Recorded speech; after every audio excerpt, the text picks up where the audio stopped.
Olá pessoal, tudo jóia? Tudo bem? Vamos agora falar de um assunto muito importante. Eu sei que você já está acostumado a ouvir isso, né, de mim, né, que esse assunto é importante, que essa ferramenta é essencial, mas falar sobre teste de hipótese, eu acho que seria uma das coisas mais importantes dentro de toda a estatística. E a razão disso é muito simples, pessoal. Praticamente quase todas as ferramentas que a gente usa em termos, né, de testes estatísticos, por trás estão testes de hipóteses. Toda vez que a gente vê o p-value em alguma equação, em algum relatório estatístico, aquilo representa um teste de hipótese. Você sabia disso? Até mesmo o, o teste para verificar se a distribuição é normal ou não, onde a gente vê o p-value, é um teste estatístico, é um teste de hipótese. Então, esse é um assunto que, particularmente, eu tive um pouco de dificuldade de entender no início, e agora eu me sinto mais confortável de poder compartilhar com vocês. Vamos lá? Legal. Teste de hipótese é um procedimento estatístico baseado em hipóteses, utilizado para avaliar uma suposição, uma hipótese, né? Ou afirmação, sobre uma determinada característica de uma população com base em dados amostrais. Então, aqui já é uma coisa interessante. Teste de hipótese, eu pego amostras e faço inferências estatísticas com relação à população. E aí nós temos geralmente dois tipos de hipóteses. Sempre são dois, tá, gente? Eu nunca vi uma situação que eu colocasse mais do que duas hipóteses diferentes. Pode ser que exista, mas eu desconheço. E aí nós temos o que a gente chama de H0, que é a hipótese nula. Muitas pessoas também falam, né, em muitos livros também tem a descrição dessa hipótese como sendo hipótese conservadora. É a hipótese que representa uma posição de não feito ou não diferença ou conservador. E a alternativa, a hipótese alternativa, que é chamado geralmente de H1 ou HA, representa uma posição de efeito, diferença ou o que eu quero provar.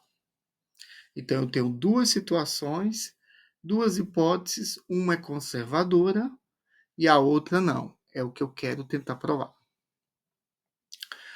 Os testes de hipótese, gente, são usados muito, gente, em universidades, empresas, laboratórios, todo tipo de lugar que você pode imaginar.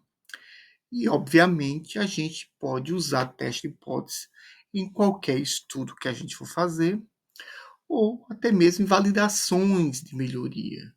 A gente faz um projeto, coleta alguns dados, verifica a situação, depois a gente melhora esse processo, coleta novos dados e faz um teste de hipótese comparando para verificar se houve melhoria ou não. Sempre baseado, né, fazendo a inferência estatística com relação à população.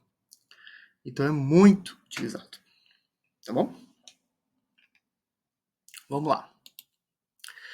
A melhor forma de explicar o teste de hipótese, da mesma forma que eu fiz o treinamento de Greenbelt, eu estou fazendo agora no de Black, né? E é claro que quem está fazendo o curso de estatística aqui está acompanhando comigo, é através de exemplos.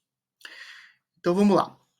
Um Black Belt concluiu as ações de melhoria do seu projeto e então ele foi fazer o comparativo entre o antes e o depois, com relação à porcentagem de desempenho. Considerando que o desempenho médio inicial era 72%, com um desvio padrão de 5%, e o desempenho final ficou em 75%, com um desvio padrão de 5% também, sabe-se que esse processo segue uma distribuição normal. Pergunta: nessa realidade em que você aumentou de 72% para 75% com relação aos dados amostrais que você coletou, mantendo-se o desvio padrão, você consideraria que houve melhoria nesse projeto ou não? Eu não estou questionando aqui o quanto que melhorou, gente. Eu só estou fazendo uma simples pergunta. Subiu de 72 para 75 nas amostras. Eu posso garantir que houve melhoria na população na mesma proporção? Sim ou não? Essa é uma situação clássica que a gente precisa fazer uma análise estatística. Apenas colocando os gráficos de 72 e 75 não é suficiente. Então aqui é preciso entender e aplicar um teste de hipótese. Vamos lá? Vamos lá, gente. Vamos desenvolver todo o raciocínio a partir desse exemplo, tá? Aqui eu tenho um desenho simbólico, tá? Não olhe a escala, porque não está em escala. Em que eu tenho aqui o desempenho e eu tenho as duas distribuições. Uma antes do projeto, que é o de 72%, e a outra 75%, que é pós a realização das melhorias. Quais são as hipóteses que a gente tem que considerar aqui? Nós podemos considerar duas. Sempre a gente começa pela conservadora, é o que eu recomendo. E a hipótese conservadora é o H0, que é o que, gente? Como eu quero ser conservador, o próprio nome já está dizendo. Então eu chego e falo, olha, eu não vou dizer que melhorou nada, eu vou dizer que está a mesma coisa. Tá? Essa é a minha hipótese conservadora. Eu não vou dizer que está ruim, e nem vou dizer que está bom. Mas, ó, deixa como está, eu prefiro ser conservador. Tá? Não houve muitas mudanças no processo, então eu prefiro dizer isso. É assim que a gente sempre escolhe as hipóteses conservadoras. Todos os testes de correlação, no caso regressão, delineamento de experimento você vai ver, que quadrado que a gente vai ver ainda, os testes de capabilidade, não capabilidade, mas o teste de normalidade, certo? A encontrar a melhor distribuição ajustada, que tem um p-value, tudo aquilo, gente, ele faz essa análise de H0 e HA, um teste de hipótese, tudo. Só que ele faz por trás dos bastidores e a gente fica vendo apenas o resultado do p-value como resultado final. Então vamos lá? O H0 não houve mudança, em contrapartida, o H tem que ser o oposto. Tá, gente? Então, se o H0 eu considero que não houve mudanças, o H0 diz que houve mudança. Tá certo? Então, essa seria a hipótese que eu quero provar nesse teste.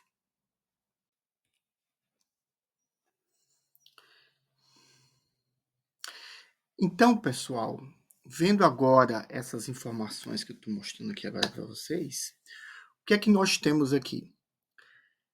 Aquela questão das duas curvas que eu mostrei para vocês agora no slide anterior. Você concorda comigo que quanto mais próximas elas tiverem uma da outra e tiverem mais sobrepostas, maior é a chance, a probabilidade delas serem iguais? Concorda? E quanto mais distante, menor é a probabilidade? Pronto. Exatamente. Então, quanto mais estiver sobreposta as curvas do antes e depois, maior seria a desconfiança que não houve mudança. Tá? Ou eu posso dizer que eu estou desconfiado que não houve mudança, ou eu posso começar a acreditar que houve mudança. No português parece ser a mesma coisa, não é? É, mas na estatística não é. Esse é um pulo do gato, é um dos itens que confunde muito a cabeça das pessoas. Mas vamos lá. Então, se por acaso, pessoal, se a gente conseguisse fixar uma área determinada, certo? Tipo assim, essa área que está aqui entre as duas curvas, se eu colocar ela como limite, olha, a partir do momento que essa área diminuir nesse valor, se diminuir, quer dizer que está se afastando, né? Quer dizer, então, que os dados são diferentes. Houve mudança. Mas se eu determinasse um valor limite, entendeu? De tolerância máxima, para aceitarmos que houve melhoria de desempenho, a gente podia fazer isso? Podia, tá bom? E aí, gente, o que acontece? Nessa tabela aqui, gostaria que você prestasse muita atenção nela, porque essa é a forma que a gente analisa do ponto de vista estatístico. Tá? Eu vou estar sendo bem formal aqui nesse momento. Depois que a gente aprender junto o uso disso aqui, eu vou ser menos informal e vou direto ao resultado. Mas agora eu vou ter que falar como se fosse um estatístico, tá? E eu não sou estatístico. Pode ser até que eu cometa algum erro estatístico aqui agora, na forma que eu vou falar. Tá certo? Nesta tabela aqui, gente, presta atenção. Nós temos aqui a decisão que eu tenho que tomar com relação às hipóteses e aqui a realidade, se é verdadeira ou não.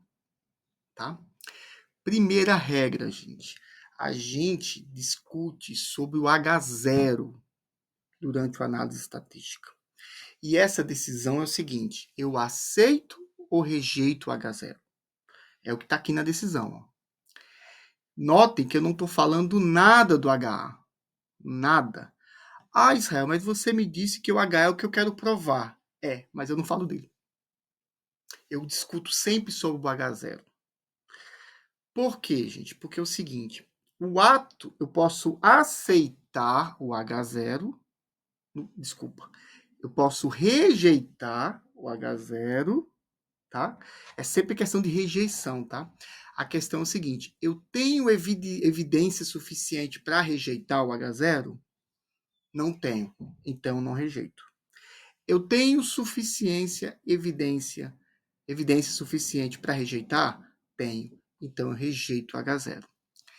Eu não estou dizendo que eu estou aceitando o HA. Eu não estou dizendo que o HA está certo. É assim que funciona a análise estatística de teste de hipótese.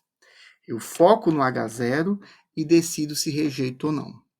O que vai me fazer rejeitar ou não é o nível do... Como é que eu posso dizer? A probabilidade de eu estar cometendo o erro tipo 1 que você vai ver agora. Que está associado, inclusive, com o p-value, que a gente já viu muitas vezes. Então, vamos olhar agora para a tabela. Qual é o erro tipo 1, gente? É eu rejeitar a hipótese conservadora, só que ela é verdadeira. Então, estou rejeitando algo que é verdadeiro. Isso é o erro tipo 1, que está associado com o nível de significância alfa, que é o 0,05, que a gente usa como padrão. Tá? Levando isso para o nosso exercício do projeto de melhoria, antes e depois, é como se, olha, lê aqui embaixo junto comigo, essa seria, indiretamente, tá? A probabilidade P de cometer o tipo 1, que é o quê? Afirmar que houve melhoria do projeto, mas estatisticamente eu não afirmo nada, gente. O que faz é o seguinte, eu rejeito o H0. E qual é H0? O H0 é que não houve mudança. Então, se eu rejeito o H0 e ele, na verdade, é verdadeiro, eu estou cometendo um erro. Tem sentido para você? Então, vamos lá. Vamos de novo, gente. A gente repete aqui quantas vezes for preciso. Vamos entender o nosso exercício aqui. Depois eu vou para a tabela. Eu afirmo que houve uma melhoria do projeto, mas, na verdade, não houve. Vamos para a tabela aqui, ó, gente. Eu rejeito o H0 ou afirmo que houve melhoria, tá bom? Para poder entender. Como consequência, eu estou afirmando que houve melhoria, já que eu rejeitei o H0. E, na verdade, não houve melhoria. Ou seja, o H0 é verdadeiro. Qual é o H0? A hipótese conservadora. Qual é a hipótese conservadora? Que não havia diferença entre o antes e o depois. Esse é o erro tipo 1. Então, vamos separar aqui agora dois universos, para ver se fica mais fácil na sua cabeça. E, estatisticamente, eu falo assim, olha, rejeita ou não rejeita H0? Pronto. Mas, na prática, a gente não faz isso. Fica muito confuso. Na prática, a gente quer saber se aceita ou não aquela hipótese. Entendeu? Apesar da estatística ele sempre rejeitar, e ele sempre falar do H0, a gente acaba dizendo assim, olha, eu rejeito o H0, ou então eu aceito o H0, ou então eu aceito o HA, ou rejeito o HA. Estatisticamente está errado falar tudo isso. Estatisticamente só está certo eu dizer o seguinte, eu rejeito ou não rejeito H0. Baseado em quê? Na probabilidade de cometer o erro tipo 1. Tudo bem? O que é que a gente faz na prática? Ah, aceita H. A gente nunca, estatisticamente, nunca se aceita H. Ele nem está aqui na tabela. Tudo bem? É errado falar do ponto de vista estatístico? É. Mas é prático, a gente usa e eu recomendo que você seja simples e faça isso também. Você não é estatístico, eu não sou estatístico. Tudo bem? Eu já vi muito vídeo sobre esse assunto. O pessoal fala, gente, vocês não podem falar do HA, entendeu? O HA é o que eu quero provar, mas eu tenho que focar no H0. Está certíssimo, gente. Mas no nosso dia a dia, sabe o que a gente vai fazer, gente? A gente vai fazer assim, o pivelo está maior do que 0,05, faz isso. Está menor do que 0,05, faz aquilo. Pronto. Eu não vou ficar explicando toda hora a questão estatística, como tem que falar, gente. Eu não tenho interesse nisso. Tá bom? Lembre-se que eu sempre uso a estatística de forma prática. E é isso que a gente vai fazer aqui. Mas não acabou não, pessoal. Eu falei do erro tipo 1, que é o quê? Rejeitar o H0, mas na verdade ele é verdadeiro. Existe o segundo erro, pessoal, que é o erro tipo 2, que é o quê? A minha decisão é não rejeitar o H0. Não. Deixa o H0 quietinho aqui, não houve diferença não. Mas, na verdade, ele é falso. Houve diferença. Esse é o erro tipo 2. Então, nós temos dois erros que a gente pode cometer e duas situações corretas. Quais são? A gente toma a decisão de não rejeitar o H0 e ele é verdadeiro, show de bola. E a gente tem a decisão que envolve, inclusive, o nível de significância alfa, que é o 0,05, que a gente vê lá no P-value. E nós temos um beta aqui, que é uma coisa totalmente nova. Que é o quê? Eu rejeito H0 e beleza, ele era falso. Então, o que é que a gente faz? A gente está bem. E isso está associado, gente, com alfa, com beta. Isso tem a ver, inclusive, com outro assunto que aparentemente não tem nada a ver, que é com o poder da amostra, tá, gente? A gente calcula o poder da amostra baseado nesse beta. Então, notem que a estatística é meio maluca. Ela pega assuntos que aparentemente não tem nada a ver e interliga. Tá bom? É isso que a gente tem, pessoal.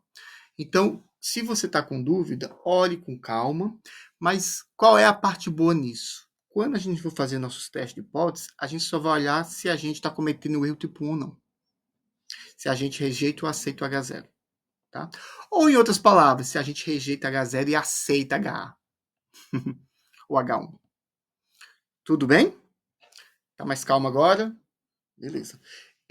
Esse aqui, gente, eu vou deixar inclusive um vídeo que eu já fiz a mesma coisa para o treinamento de Greenbelt. Assista ele se você tiver dúvida, porque eu coloco um outro exercício. Então talvez fique melhor para você entender tendo dois exercícios diferentes. Combinado? Legal, gente. Show de bola. Muito obrigado. Até o próximo vídeo. Tchau, tchau.